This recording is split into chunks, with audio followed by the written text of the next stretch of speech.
Assalamualaikum warahmatullahi wabarakatuh. Berjumpa lagi dengan Ibu pada perkuliahan Geometri Euclid dan kali ini Ibu akan membahas mengenai materi lanjutan dari segi empat, di mana yang untuk video yang sebelumnya sudah dibahas mengenai segi empat dan jajar genjang. Salah satu dari segi empat itu adalah jajar genjang. Dan untuk saat ini Ibu akan membahas ada dua segi empat khusus yang disebut dengan persegi panjang dan belah ketupat. Dan untuk pembahasan yang pertama adalah tentang persegi panjang. Adapun definisi dari persegi panjang adalah jajar genjang yang mempunyai satu sudut siku-siku. Nah, dan di sini eh, persegi panjang itu merupakan jajar genjang khusus, di mana suatu jajar genjang yang memiliki tambahan satu sifat, yaitu dia memiliki satu sudut siku-siku. Jadi dia sudut siku-sikunya adalah misalkan saja salah satunya ya, boleh di A, boleh di B, boleh di C, boleh di D. Jadi di sini sebagai contoh sudut A-nya adalah sudut siku-siku. Dengan demikian, karena persegi panjang itu merupakan suatu jajar genjang, sehingga semua sifat-sifat dari jajar genjang juga dimiliki oleh persegi panjang. Dengan tambahan satu sifat ini,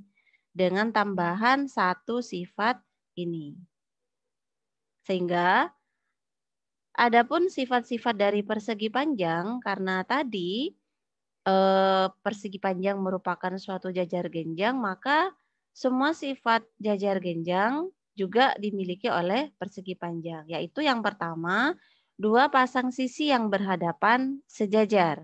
Jadi di sini dua pasang sisi yang berhadapan sejajar berarti AD AD sejajar dengan BC dan AB dia sejajar dengan CD. Sifat yang berikutnya adalah diagonal membagi persegi panjang menjadi dua segitiga yang kongruen. Nah, di sini ada diagonal, misalkan diagonal BD dan diagonal AC. Maka diagonal AB dia membagi, berarti yang AC ya, diagonal AC dia membagi persegi panjang ABCD menjadi dua segitiga kongruen, yaitu segitiga ABC kongruen. Kok tandanya bukan ini ya kalau segitiga.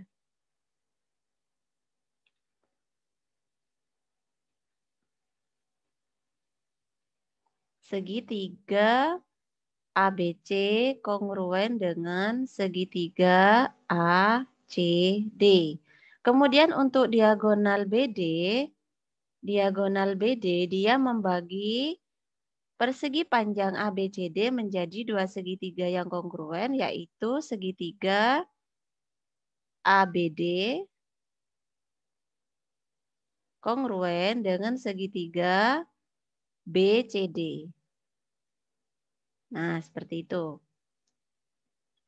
Kemudian sifat yang ketiga, sisi yang berhadapan dari persegi panjang adalah kongruen. Dalam hal ini, sisi yang berhadapan adalah AB kongruen dengan CD dan AD kongruen dengan BC.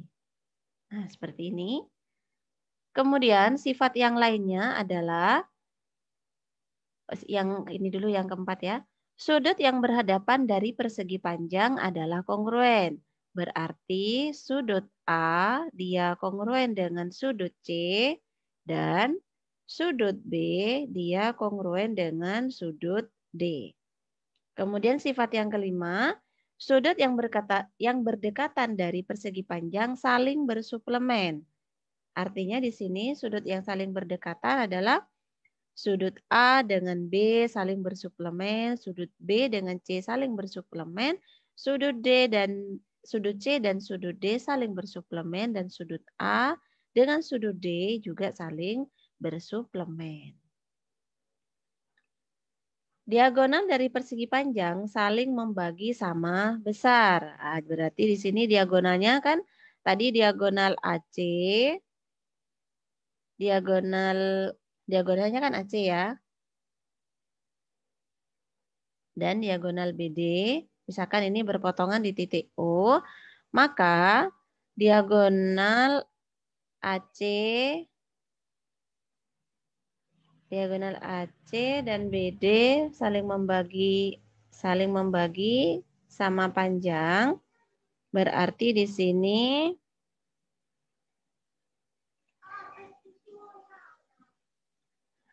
sini AO kongruen dengan OC dan BO kongruen dengan OD. Nah, ini adalah sifat-sifat dari persegi panjang.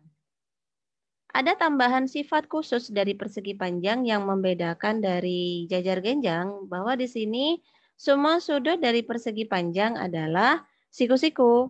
Jadi artinya di sini sudut A itu sudut A kongruen dengan sudut B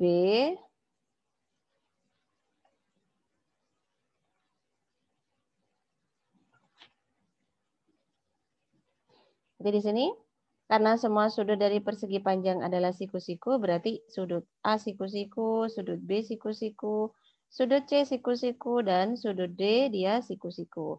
Berarti di sini besar sudut A itu sama dengan besar sudut B, sama dengan besar sudut C, sama dengan besar sudut D, sama dengan 90 derajat.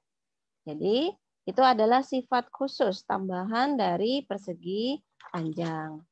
Bagaimana dengan pembuktiannya? Nah, kita buktikan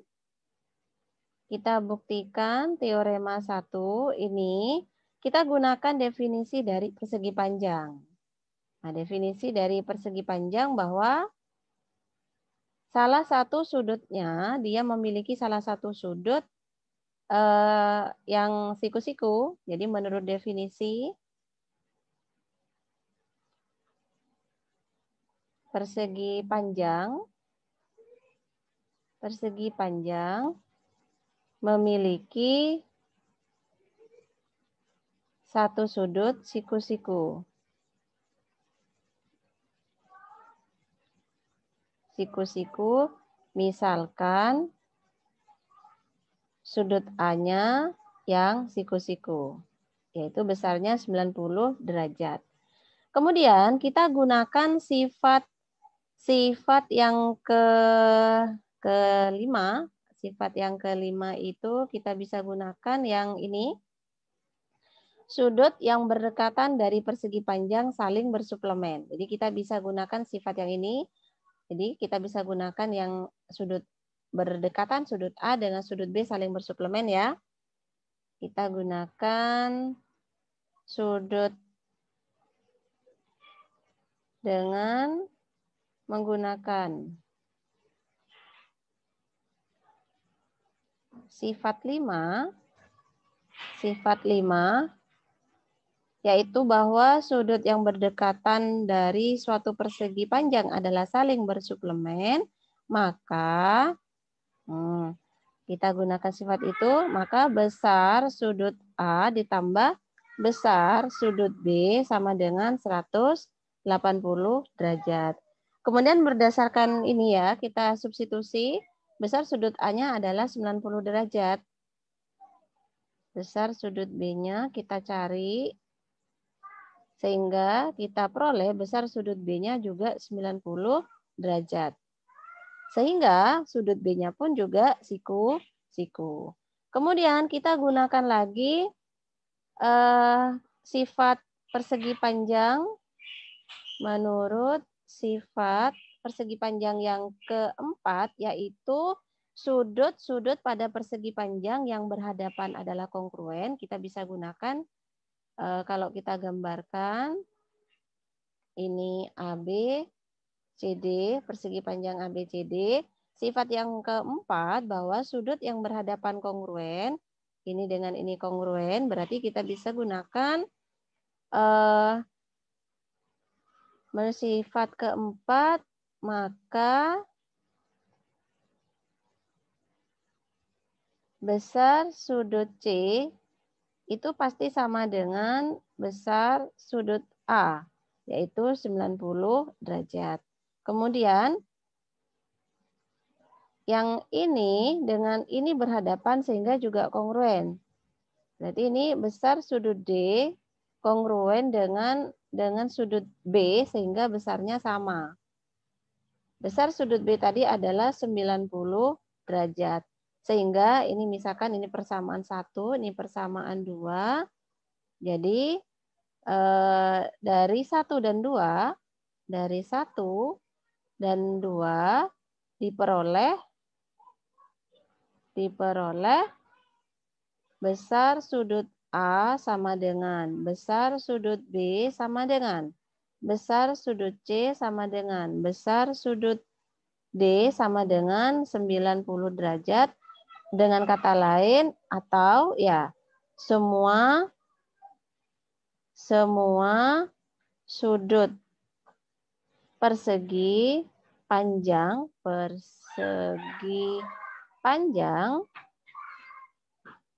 adalah siku-siku dan terbukti. Nah, sudah terbukti untuk teorema 1. Kemudian untuk teorema 2 di sini diagonal persegi panjang adalah kongruen. Nah, diagonal persegi panjang adalah kongruen. Artinya di sini diagonalnya kan ada 2 ya. Diagonal AC itu kongruen dengan diagonal BD.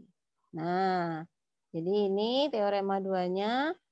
Diagonal AC akan ditunjukkan bahwa diagonal AC kongruen dengan diagonal BD. Dan untuk teorema 2 bisa kalian buktikan ya untuk tugas di rumah. Bisa kalian tunjukkan untuk bukti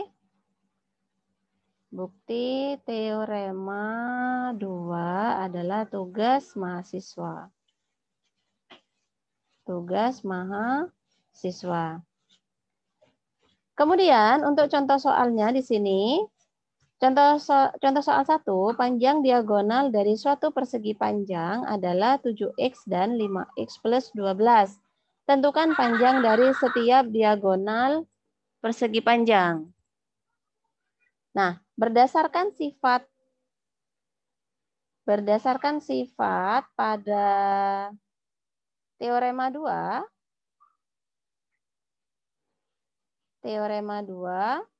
diagonal suatu persegi panjang itu kongruen, ya kan? Diagonal suatu persegi panjang kongruen. Jadi anggap saja persegi panjangnya adalah ABCD ya.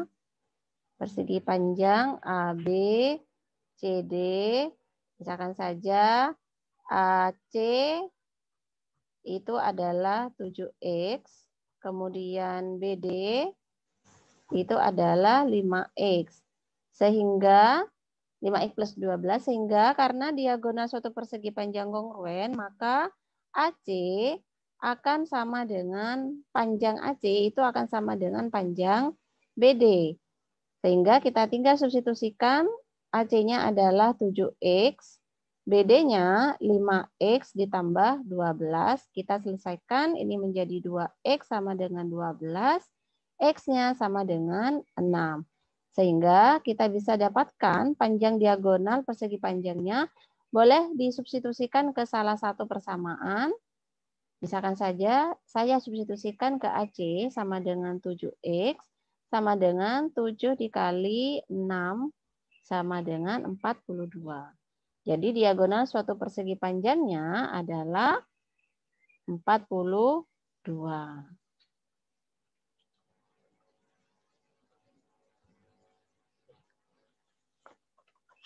Kemudian selanjutnya kita bahas untuk persegi panjang sudah. Sekarang kita lanjutkan ke pembahasan di belah ketupat. Belah ketupat juga merupakan suatu jajar genjang dengan tambahan sifat khusus. Apa sifat khususnya? Jadi bisa dilihat pada definisi belah ketupat di sini. Belah ketupat adalah jajar genjang di mana dua sisi yang berdekatan kongruen. Nah, jadi sifat tambahan yang khususnya adalah dua sisi yang berdekatan kongruen. Yang ini. Anggap saja di sini sisi yang berdekatan saya ambil di sisi AD dengan sisi AB. Tapi boleh juga tidak harus sisi yang ini, boleh misalkan AB dengan BC kongruen atau BC dengan CD kongruen atau CD dengan AD yang kongruen. Boleh, yang penting salah satunya. Dua sisi yang berdekatan untuk yang belah ketupat. Karena belah ketupat itu juga merupakan jajar genjang, maka sifat-sifat yang dimiliki oleh jajar genjang juga dimiliki oleh belah ketupat. Sama seperti yang persegi panjang tadi, bahwa dua pasang sisi yang berhadapan sejajar, AB sejajar CD, kemudian AD sejajar BC, kemudian diagonal membagi belah ketupat menjadi dua segitiga kongruen, sama penjelasannya dengan yang persegi panjang. Kemudian sisi yang berhadapan dari belah ketupat kongruen, berarti AB kongruen dengan CD, AD kongruen dengan BC. Kemudian sudut yang berhadapan dari belah ketupat adalah kongruen, yaitu sudut A kongruen dengan C, sudut B kongruen dengan D, dan sudut yang berdekatan dari belah ketupat saling bersuplemen. Jadi sudut A bersuplemen dengan sudut B bersuplemen dengan sudut C, sudut C bersuplemen dengan sudut D, dan sudut D bersuplemen dengan sudut A. Sifat yang berikutnya adalah diagonal dari belah ketupat saling membagi sama panjang. Penjelasannya juga sama dengan persegi panjang yang tadi. Akan tetapi karena belah ketupat merupakan jajar genjang dengan tambahan sifat khusus, sehingga di sini ada tambahan sifat yang tidak dimiliki oleh oleh jajar genjang. Nah, di sini tambahannya bahwa semua sisi dari belah ketupat itu kongruen. Artinya karena kalau tadi di definisi belah ketupat sisi yang berurutan atau yang berdekatan ini kongruen, maka berdasarkan teorema ini sifatnya dari belah ketupat semua sisinya adalah kongruen. Jadi sisi AB kongruen dengan sisi BC, kongruen dengan sisi CD, dan kongruen dengan sisi AD. Nah, yang ini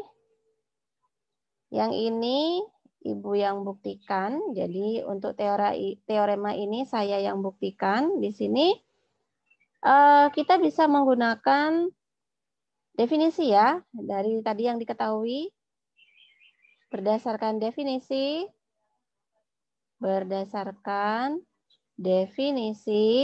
dari belah ketupat, maka diketahui bahwa sisi yang berdekatan itu kongruen.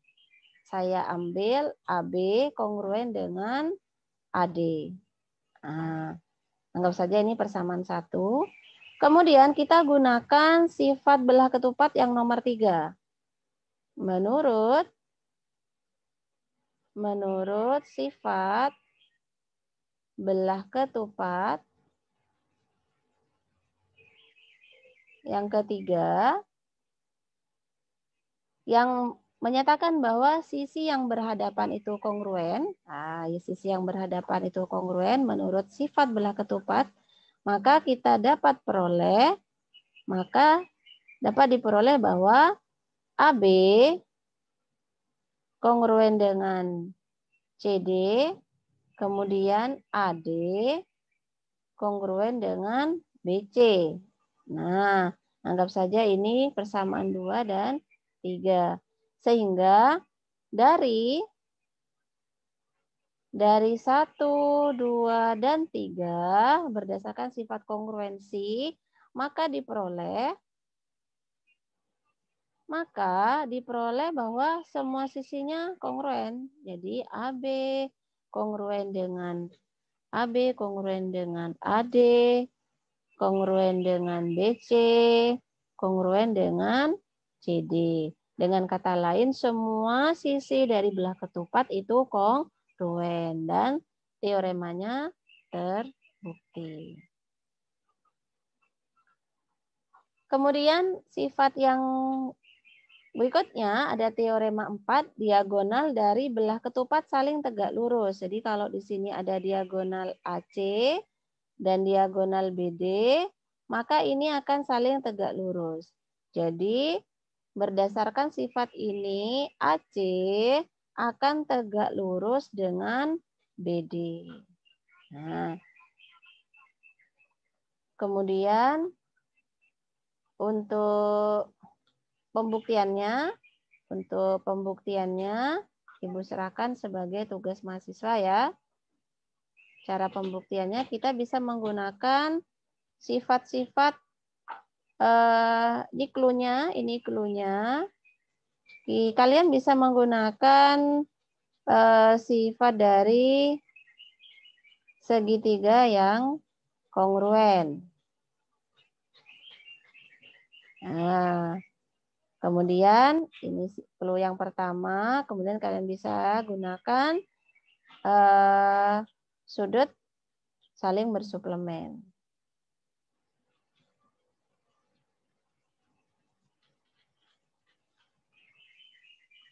Nah, ini untuk pembuktiannya gampang sekali. Kalian bisa tinggal tunjukkan nanti ya menggunakan clue yang sudah Ibu berikan. Kemudian sifat yang berikutnya, diagonal dari belah ketupat membagi sudut menjadi 2 sama besar.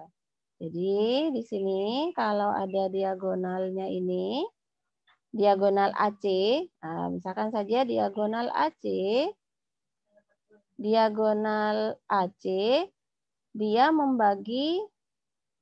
mengakibatkan ya, membagi sudut C menjadi 2 sudut sama besar dan mengakibatkan sudut ACD kongruen dengan sudut ACB. Nah, kalau untuk diagonal BD dia juga membagi sudut sama besar sehingga mengakibatkan, oh yang ini juga ya sama ya, sudut AC yang ini ya ACD kongruen dengan ACB, demikian pula yang CAD, sudut CAD juga kongruen dengan sudut CAB. Sedangkan untuk diagonal BD dia juga membagi sudut belah ketupat menjadi 2 sudut sama besar, yaitu sudut ADB akan kongruen dengan sudut BDC, yang di B juga sama, sudut ABD akan kongruen dengan sudut ABD DBC.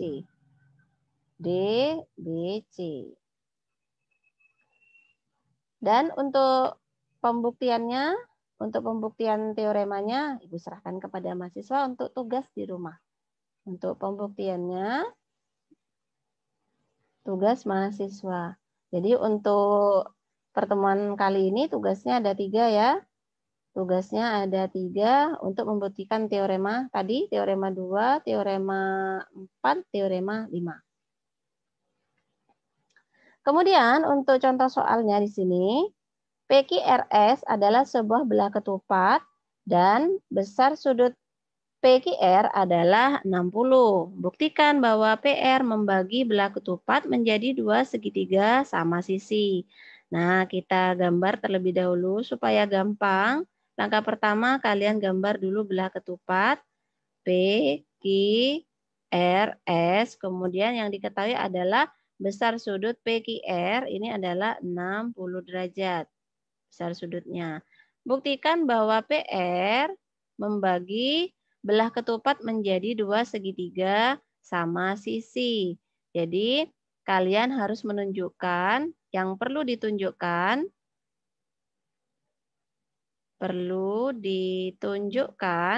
tunjukkan bahwa dua segitiga sama sisinya ini ya, berarti segitiga PQR dengan segitiga PRS. Bahwa segitiga PQR dan segitiga PRS adalah segitiga sama sisi. Nah, ini yang perlu kalian tunjukkan. Nah, kita tunjukkan kita bisa menggunakan, bisa dilihat di sini ya, bahwa berdasarkan definisi bahwa belah ketupat ini memiliki sisi yang sama, sehingga dia kan sisi P. Kita perhatikan salah satu segitiga dulu, yang segitiga PQR ya. Perhatikan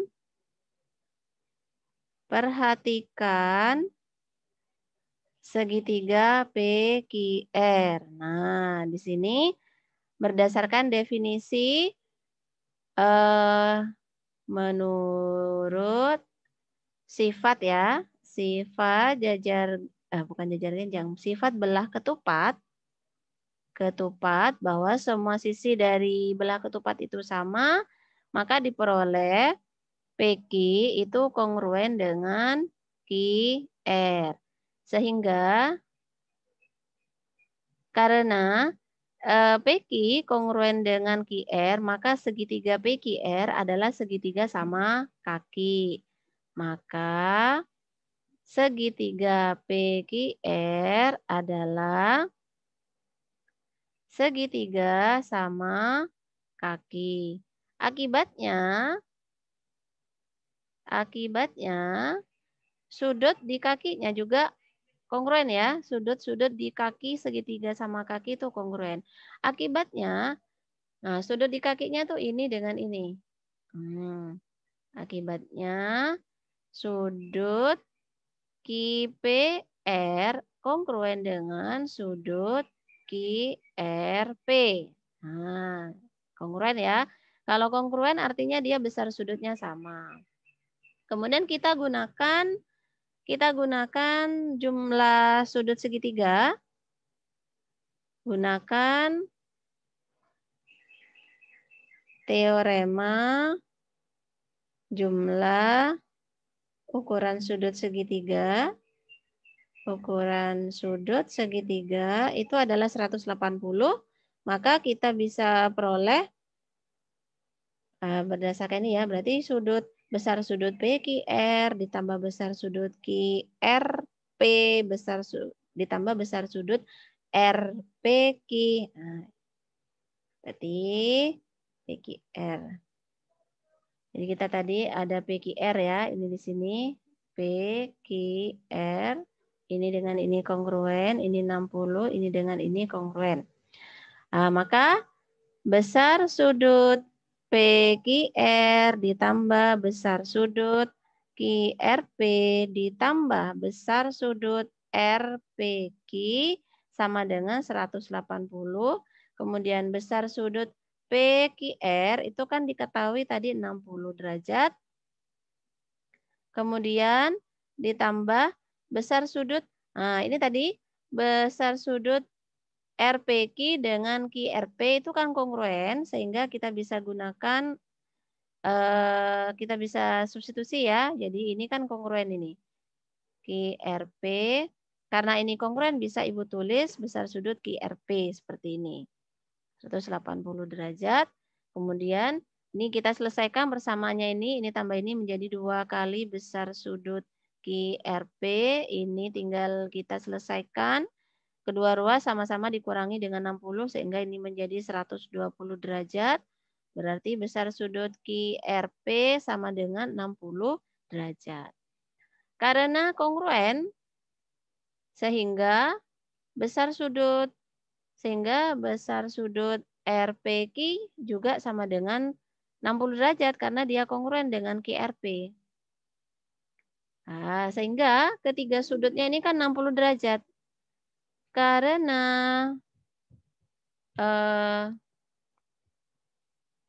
besar sudut PQR sama dengan besar sudut QRP sama dengan besar sudut RPQ sama dengan 60 derajat, maka segitiga PQR itu adalah segitiga sama sisi. Nah, demikian pula segitiga yang satunya, segitiga PRS, karena ini adalah segitiga yang kongruen berdasarkan sifat belah ketupat tadi bahwa diagonal membagi belah ketupat menjadi dua segitiga yang kongruen, maka PRS pun juga segitiga kongruen, segitiga sama sisi. Karena segitiga PQR kongruen dengan segitiga PRS, maka segitiga PRS juga segitiga sama sisi. Sehingga sudah terbukti bahwa dua segitiganya adalah segitiga sama sisi. Nah, selesai. Nah, sudah selesai untuk pembahasan segi 4 kali ini. Kita sudah membahas mengenai persegi panjang dan belah ketupat. Kita sudah menunjukkan definisi persegi panjang dan belah ketupat itu apa.